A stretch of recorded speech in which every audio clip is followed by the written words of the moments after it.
Drama YouTuber Indonesia paling heboh sepanjang masa. Eric Olim dan Winston Renaldi. Perseteruan Eric Olim dan Winston itu bermula pada saat keduanya secara tidak sengaja bertemu di sebuah klub malam. Salah satu teman Winston yang melihat kedatangan mantan kekasih Jessica Jan itu kemudian memberitahu jika ada Eric Olim di sebuah klub tersebut. Winston Renaldi dan teman-temannya pun mendekati Eric Olim dengan maksud ingin bercanda. Namun Eric Olim merasa tersinggung atas sikap Winston dan teman-temannya itu. Eric Olim pun langsung menantang Winston Renaldi untuk berduel. Namun Winston tidak menanggapi tanggapan Eric Olim dan justru malah terus mengejeknya. Keduanya pun berjalan keluar klub malam tersebut. Namun sesaat sebelum sampai ke pintu keluar, Eric Olim yang merasa kesal memukul bagian kepala belakang Winston Renaldi. Sontak saja seorang satpam yang berada di sekitar mereka memisahkan keduanya agar tak terjadi perkelahian di tempat umum. Kejadian tersebut diungkap Winston Renaldi melalui Instagram story miliknya. Winston pun langsung menghubungi Eric Olim melalui pesan di Instagram untuk menanyakan maksud pemukulan yang dilakukannya. Eric Olim pun menanggapinya dengan meminta maaf telah bersikap tidak jantan. Keduanya pun membuat janji untuk menyelesaikan permasalahan tersebut di atas ring atau oktagon. Pertarungan itu pun akhirnya terjadi pada Minggu 26 Desember tahun kemarin. Pertarungan kedua YouTuber itu pun dapat disaksikan oleh para penggemar mereka dengan harga tiket seharga Rp500.000. Pertarungan itu pun berlangsung panas dan penuh sorakan penonton sembari mengabadikan momen langka itu pun terlihat dalam postingan Instagram Winston. Pertandingan 1 lawan 1 di ring MMA atau sering disebut oktagon itu akhirnya dimenangkan oleh Winston Renaldi dalam satu ronde. Eric Olim pun menyerah akibat teknik kuncian yang dilakukan oleh Winston di bagian leher.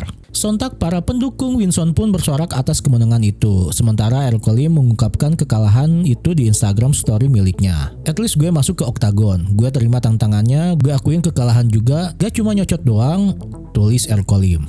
Irfan Hakim dan Tan Boy Kun. Irfan Hakim dan Tan Boy Kun bertemu di suatu acara yang mengundang para YouTuber. Usai kenalan, mereka berencana untuk membuat kolaborasi konten di YouTube masing-masing.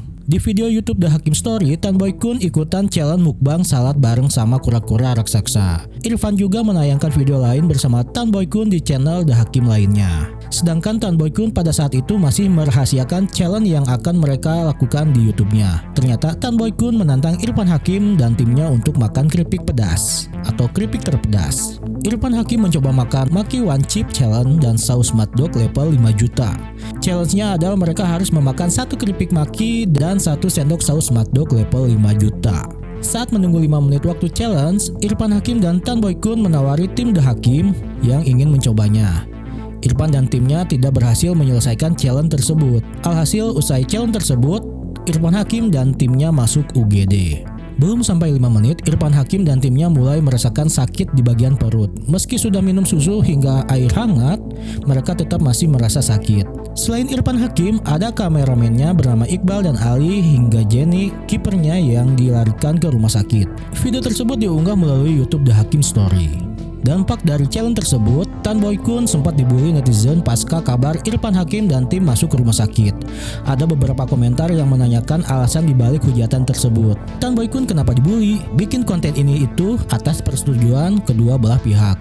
Sudah ACC kedua belah pihak dan banyak juga saksinya. Kenapa bininya Irfan Hakim malah marah ke Tan Boy Kun? Harusnya marah ke suaminya. Tulis channel yang namanya Garuda Mediantoro. Tan Boy Kun pun tampak membalas komentar tersebut. Biasalah artis berdrama, yang bully juga itu-itu aja kok, korban bully akun gosip Instagram. Tapi yang paham juga banyak, dan sebelum konten udah gua tanyakan berkali-kali kalau gak kuat jangan maksain.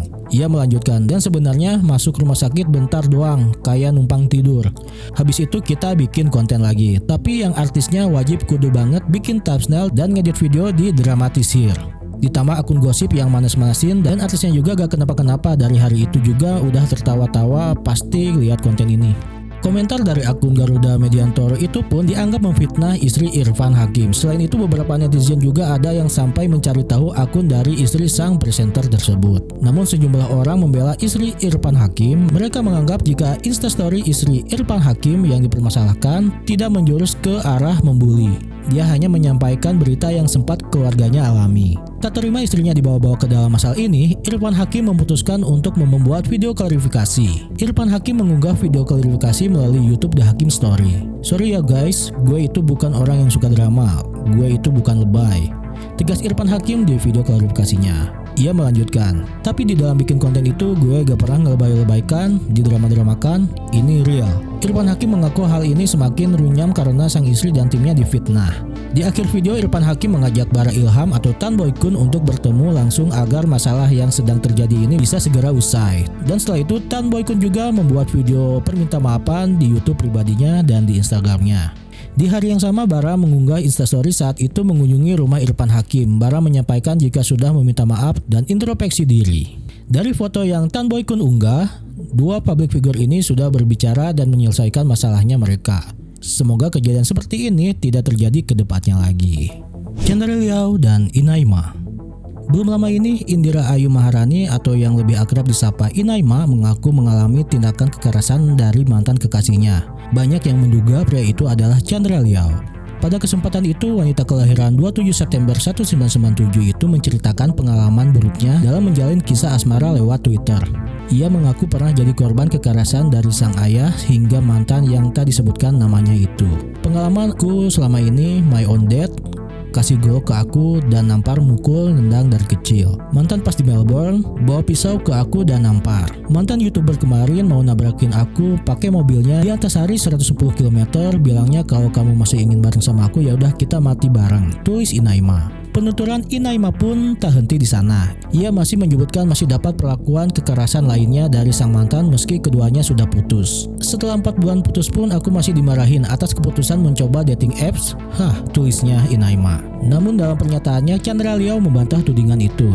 Ia mengaku justru berpihak kepada korban kekerasan. Chandra Liao bersimpati dan berpihak kepada seluruh korban kekerasan dalam bentuk apapun dan mendukung aksi speak up yang dilakukan korban kekerasan apabila sesuai fakta dan bukti, dan harus didukung hati dan pikiran yang jernih serta objektif.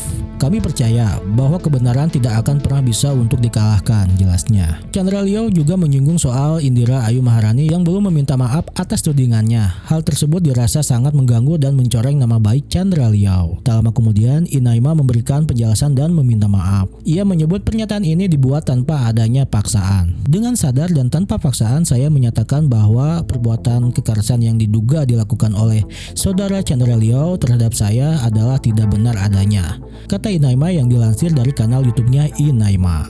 Inaima meminta maaf telah membuat kegaduhan atas pengakuan tersebut, termasuk ke Chandra Liao. Saya tidak ada niatan untuk menjelekkan, tidak menghargai, apalagi merendahkan. Oleh karena itu, kepada saudara Chandra Liao dan juga keluarga, serta semua pihak yang terlibat dan dirugikan baik secara material maupun imaterial, saya meminta maaf atas kegaduhan dan juga kerugian yang ditimbulkan akibat tweet yang saya buat tersebut, paparnya. Vicky Naki dan Diana. Diana, wanita asal Kazakhstan, sempat viral dan berhasil menjadi perbincangan di media sosial setelah menyatakan akan membuat proyek Valentine dengan YouTuber Vicky Naki. Namun proyek yang direncanakan ternyata tidak berjalan sesuai dengan rencana dan kini menimbulkan perselisihan. Diana menunjukkan kekecewaan atas perseteruan yang terjadi antara manajernya dan manajer Vicky Naki. Sempat memanas dan menimbulkan pro kontra, Vicky Naki sempat membuat video klarifikasi terkait masalah yang ada. Dirinya juga sempat diundang dalam YouTube Deddy Corbuzier sampai video tersebut menjadi trending. Dalam rencana awal, konten tersebut seharusnya berisi Diana yang seolah-olah mendapatkan kado dari Vicky Naki yang sedang mempersiapkan Valentine. Dersia, manajer Vicky Naki, menghubungi manajer Diana dan membicarakan soal rencana konten beserta biayanya juga. Terkait pembayaran biaya konten ke Diana, Dere mengaku sempat mengalami kesulitan karena kendala libur dan long weekend dan perbedaan mata uang rupiah ke dolar yang membuat pembayaran tidak sesuai dengan rencana. Manajer Vicky Naki mengkonfirmasi pada pihak Diana bahwa pembayaran akan dilakukan setelah posting. Permasalahan pembayaran yang dialami Dere karena beda mata uang, negara, dan long weekend tersebut telah dikonfirmasi ke pihak Diana dan mereka bersepakat bahwa pembayaran akan dikirim setelah video tersebut rilis. Kita akan melakukan pembayaran setelah mereka posting tanggal 14 dan pembayarannya hari Senin. Itu sudah terjadi kesepakatan antara manajer, kata Dere dalam video klarifikasi bersama Vicky Naki. Diana mengunggah video konten namun melakukan takedown beberapa menit kemudian. Di waktu yang telah disepakati, Diana memang mengunggah video konten sesuai dengan jadwal, namun hanya bertahan selama beberapa menit. Video tersebut langsung di takedown lagi. Sebenarnya pada saat di takedown, saya ngobrol sama manajernya Diana. Lalu muncullah status itu, lanjut Dere. Diana membuat status marah-marah soal honor yang dipotong. Diana mengunggah story Instagram yang berisi tentang konflik yang terjadi antara manajer dan manajer Vicky Naki. Mereka hanya memberikan kami 50% dari total yang seharusnya. Kami merasa malu mengunggah ini karena ini adalah sebuah kebohongan. Begini penggalan kalimat dari Diana terkait perseteruan dengan pihak Vicky Naki. Dirinya juga mengatakan tidak ingin lagi berurusan dengan masalah ini. Dan setelah itu Vicky Naki dan manajernya membuat klarifikasi. Karena keadaan semakin memanas dan menimbulkan pro kontra, Vicky Naki dan Dersia membuat video klarifikasi di YouTube-nya dan memberitahu apa yang sebenarnya terjadi. Sangat disayangkan sebenarnya apa yang dilakukan Diana, apalagi banyak yang salah paham soal ini. Ya, saya merasa sudah melakukan tugas secara profesional. Saya juga gak pernah mencampuri masalah pribadi Vicky Naki. Lewat video ini saya mau meminta maaf kepada pihak Shiver. Dan dari pengalaman ini teman-teman juga bisa belajar dari kami. Tutup Dere, manajer Vicky Naki.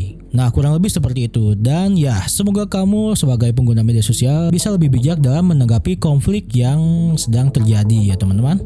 Jadi thank you yang sudah menonton. Sampai jumpa di video selanjutnya.